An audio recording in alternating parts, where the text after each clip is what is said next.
شروع اللہ کے نام سے جو بڑا مہربان نہایت رحم والا ہے۔ اے محمد صلی اللہ علیہ وآلہ وسلم، مجاہد لوگ تم سے غنیمت کے مال کے بارے میں دریافت کرتے ہیں کہ کیا حکم ہے۔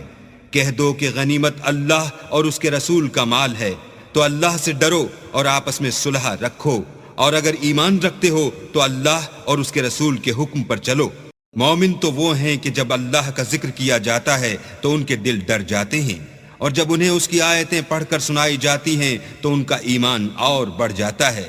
اور وہ اپنے پروردگار پر بھروسہ رکھتے ہیں، اور وہ جو نماز پڑھتے ہیں اور جو مال ہم نے ان کو دیا ہے اس میں سے نیک کاموں میں خرچ کرتے ہیں، یہی سچے مومن ہیں، اور ان کے لیے پروردگار کے ہاں بڑے بڑے درجے اور بخشش اور عزت کی روزی ہے۔ ان لوگوں کو اپنے گھروں سے اسی طرح نکلنا چاہیے تھا جس طرح تمہارے پروردگار نے تم کو تدبیر کے ساتھ اپنے گھر سے نکالا، اور اس وقت مومنوں کی ایک جماعت ناخوش تھی۔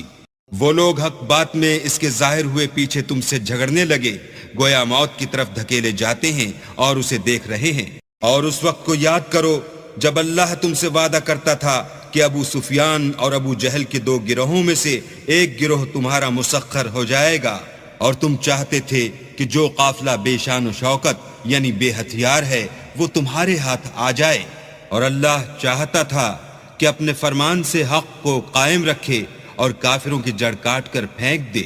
تاکہ سچ کو سچ اور جھوٹ کو جھوٹ کر دے، گو مشرک ناخوش ہی ہوں۔ جب تم اپنے پروردگار سے فریاد کرتے تھے تو اس نے تمہاری دعا قبول کر لی اور فرمایا کہ تسلی رکھو، ہم 1000 فرشتوں سے جو ایک دوسرے کے پیچھے آتے جائیں گے تمہاری مدد کریں گے۔ اور اس مدد کو اللہ نے محض بشارت بنایا تھا کہ تمہارے دل اس سے اطمینان حاصل کریں، اور مدد تو اللہ ہی کی طرف سے ہے، بے شک اللہ غالب حکمت والا ہے۔ جب اس نے تمہاری تسکین کے لیے اپنی طرف سے تمہیں نیند کی چادر اڑا دی اور تم پر آسمان سے پانی برسا دیا تاکہ تم کو اس سے نہلا کر پاک کر دے، اور شیطانی نجاست کو تم سے دور کر دے، اور اس لیے بھی کہ تمہارے دلوں کو مضبوط کر دے اور اس سے تمہارے پاؤں جمائے رکھے۔ جب تمہارا پروردگار فرشتوں کو ارشاد فرماتا تھا کہ میں تمہارے ساتھ ہوں، تم مومنوں کو تسلی دو کہ ثابت قدم رہیں، میں ابھی ابھی کافروں کے دلوں میں رعب و ہیبت ڈالے دیتا ہوں، تو ان کے سر مار کر اڑا دو اور ان کا پور پور مار کر توڑ دو۔ یہ سزا اس لیے دی گئی کہ انہوں نے اللہ اور اس کے رسول کی مخالفت کی، اور جو شخص اللہ اور اس کے رسول کی مخالفت کرتا ہے تو اللہ بھی سخت عذاب دینے والا ہے۔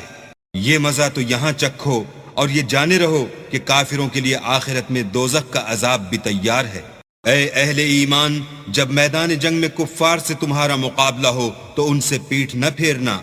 اور جو شخص جنگ کے روز اس صورت کے سوا کی لڑائی کے لیے کنارے کنارے چلے یعنی حکمت عملی سے دشمن کو مارے یا اپنی فوج میں جا ملنا چاہے ان سے پیٹھ پھیرے گا، تو سمجھو کہ وہ اللہ کے غضب میں گرفتار ہو گیا، اور اس کا ٹھکانہ دوزخ ہے،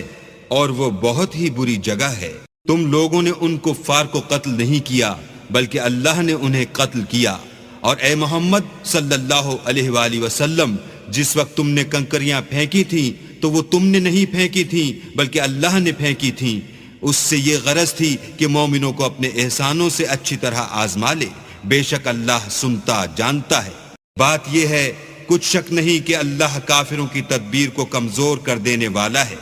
کافروں، اگر تم محمد صلی اللہ علیہ وآلہ وسلم پر فتح چاہتے ہو تو تمہارے پاس فتح آ چکی۔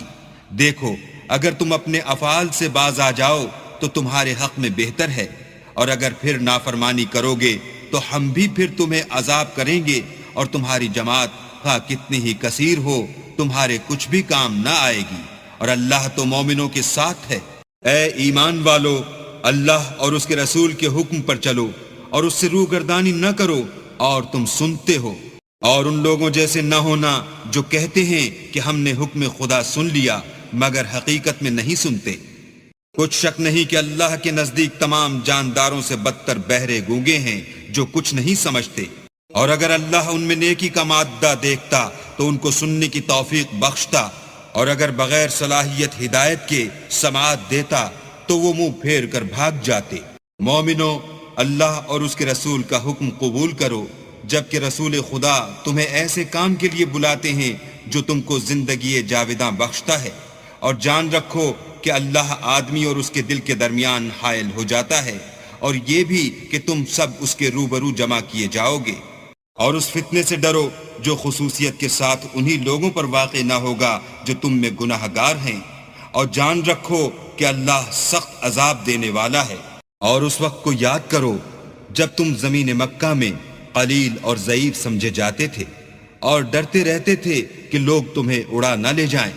یعنی بے خانما نہ کر دیں، تو اس نے تم کو جگہ دی اور اپنی مدد سے تم کو تقویت بخشی اور پاکیزہ چیزیں کھانے کو دیں تاکہ اس کا شکر کرو۔ اے ایمان والو، نہ تو اللہ اور رسول کی امانت میں خیانت کرو اور نہ اپنی امانتوں میں خیانت کرو، اور تم ان باتوں کو جانتے ہو، اور جان رکھو کہ تمہارا مال اور اولاد بڑی آزمائش ہے، اور یہ کہ اللہ کے پاس نیکیوں کا بڑا ثواب ہے۔ مومنو، اگر تم اللہ سے ڈرو گے تو وہ تمہارے لیے امر فارق پیدا کر دے گا، یعنی تم کو ممتاز کر دے گا اور تمہارے گناہ مٹا دے گا اور تمہیں بخش دے گا، اور اللہ بڑے فضل والا ہے۔ اور اے محمد صلی اللہ علیہ وآلہ وسلم، اس وقت کو یاد کرو جب کافر لوگ تمہارے بارے میں چال چل رہے تھے کہ تم کو قید کر دیں یا جان سے مار دیں یا وطن سے نکال دیں،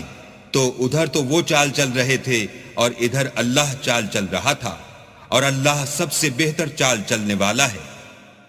اور جب ان کو ہماری آیتیں پڑھ کر سنائی جاتی ہیں تو کہتے ہیں یہ کلام ہم نے سن لیا ہے، اگر ہم چاہیں تو اسی طرح کا کلام ہم بھی کہہ دیں، اور یہ ہے ہی کیا، صرف اگلے لوگوں کی حکایتیں ہیں۔ اور جب انہوں نے کہا کہ اے اللہ، اگر یہ قرآن تیری طرف سے برحق ہے تو ہم پر آسمان سے پتھر برسا یا کوئی اور تکلیف دینے والا عذاب بھیج، اور اللہ ایسا نہ تھا کہ جب تک تم ان میں سے تھے انہیں عذاب دیتا، اور نہ ایسا تھا کہ وہ بخشش مانگیں اور انہیں عذاب دے۔ اور اب ان کے لیے کون سی وجہ ہے کہ وہ انہیں عذاب نہ دے،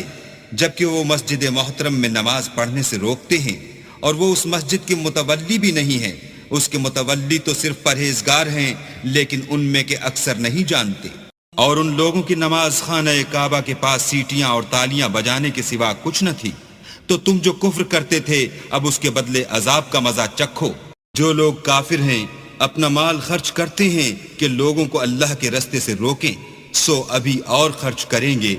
مگر آخر وہ خرچ کرنا ان کے لیے موجب افسوس ہوگا، اور وہ مغلوب ہو جائیں گے، اور کافر لوگ دوزخ کی طرف ہانکے جائیں گے، تاکہ اللہ پاک سے ناپاک کو الگ کر دے اور ناپاک کو ایک دوسرے پر رکھ کر ایک ڈھیر بنا دے، پھر اس کو دوزخ میں ڈال دے۔ یہی لوگ خسارہ پانے والے ہیں۔ اے پیغمبر، کفار سے کہہ دو کہ اگر وہ اپنے افعال سے باز آ جائیں تو جو ہو چکا وہ انہیں معاف کر دیا جائے گا، اور اگر پھر وہی حرکات کرنے لگیں گے تو اگلے لوگوں کا جو طریق جاری ہو چکا ہے وہی ان کے حق میں برتا جائے گا۔ اور ان لوگوں سے لڑتے رہو یہاں تک کہ فتنہ یعنی کفر کا فساد باقی نہ رہے اور دین سب اللہ ہی کا ہو جائے، اور اگر باز آ جائیں تو اللہ ان کے کاموں کو دیکھ رہا ہے، اور اگر روح گردانی کریں تو جان رکھو کہ اللہ تمہارا حمایتی ہے، اور وہ خوب حمایتی اور خوب مددگار ہے۔ اور جان رکھو کہ جو چیز تم کفار سے لوٹ کر لاؤ اس میں سے 5واں حصہ اللہ کا اور اس کے رسول کا اور اہل قرابت کا اور یتیموں کا اور محتاجوں کا اور مسافروں کا ہے۔ اگر تم اللہ پر اور اس نصرت پر ایمان رکھتے ہو جو حق و باطل میں فرق کرنے کے دن یعنی جنگ بدر میں جس دن دونوں فوجوں میں مٹھ بھیڑ ہو گئی اپنے بندے محمد صلی اللہ علیہ وآلہ وسلم پر نازل فرمائی، اور اللہ ہر چیز پر قادر ہے۔ جس وقت تم مدینے سے قریب کے ناکے پر تھے اور کافر بعید کے ناکے پر، اور قافلہ تم سے نیچے اتر گیا تھا، اور اگر تم جنگ کے لیے آپس میں قرارداد کر لیتے تو وقت معین پر جمع ہونے میں تقدیم و تاخیر ہو جاتی، لیکن اللہ کو منظور تھا کہ جو کام ہو کر رہنے والا تھا اسے کر ہی ڈالے، تاکہ جو مرے بصیرت پر یعنی یقین جان کر مرے، اور جو جیتا رہے وہ بھی بصیرت پر یعنی حق پہچان کر جیتا رہے، اور کچھ شک نہیں کہ اللہ سنتا جانتا ہے۔ اس وقت اللہ نے تمہیں خواب میں کافروں کو تھوڑی تعداد میں دکھایا، اور اگر بہت کر کے دکھاتا تو تم لوگ جی چھوڑ دیتے اور جو کام درپیش تھا اس میں جھگڑے کرنے لگتے، لیکن اللہ نے تمہیں اس سے بچا لیا، بے شک وہ سینوں کی باتوں تک سے واقف ہے۔ اور اس وقت جب تم ایک دوسرے کے مقابل ہوئے تو کافروں کو تمہاری نظروں میں تھوڑا کر کے دکھاتا تھا اور تم کو ان کی نگاہوں میں تھوڑا کر کے دکھاتا تھا، تاکہ اللہ کو جو کام کرنا منظور تھا اسے کر ڈالے، اور سب کاموں کا رجوع اللہ ہی کی طرف ہے۔ مومنو، جب کفار کی کسی جماعت سے تمہارا مقابلہ ہو تو ثابت قدم رہو اور اللہ کو بہت یاد کرو تاکہ مراد حاصل کرو، اور اللہ اور اس کے رسول کے حکم پر چلو،